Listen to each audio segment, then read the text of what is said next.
I'm Takia Blackman, and I am the co-founder and executive director of Black People Die by Suicide 2.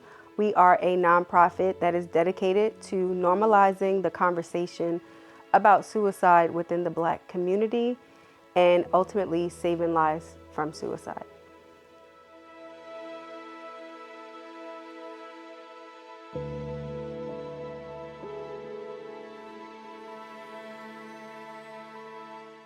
My experience with living with mental health challenges is that I live with bipolar disorder and generalized anxiety disorder. I am also a suicide attempt survivor, and I lost my 13-year-old cousin to suicide. So that's why I'm a mental health advocate.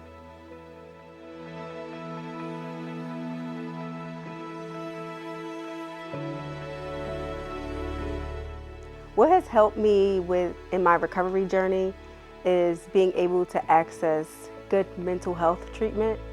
And what worked for me, I realized, was having a clinician of color or a Black clinician is who I felt most comfortable with.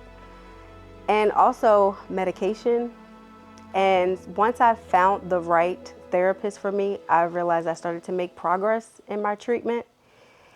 And even though I was skeptical about medication at first, I realized the benefits that it had just so that I could be able to function and do everyday things.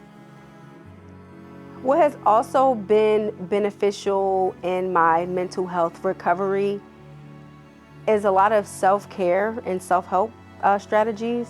So spending time with family members and friends, having time to myself, reading, physical activity has been vital for me. So I love group fitness classes, listening to podcasts, music, traveling.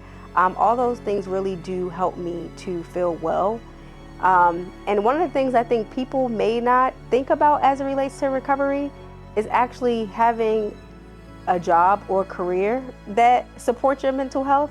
And so part of the work with the organization and even my work outside of the organization has actually been helpful with my mental health because I'm able to get up and do things that make me happy versus doing something that I hate. So that has actually been beneficial to my recovery as well.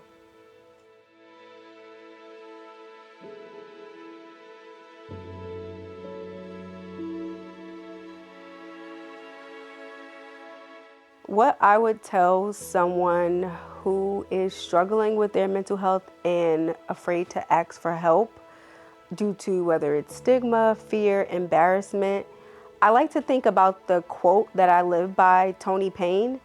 And the quote is, "I would rather be living in my truth happily than living a lie miserably."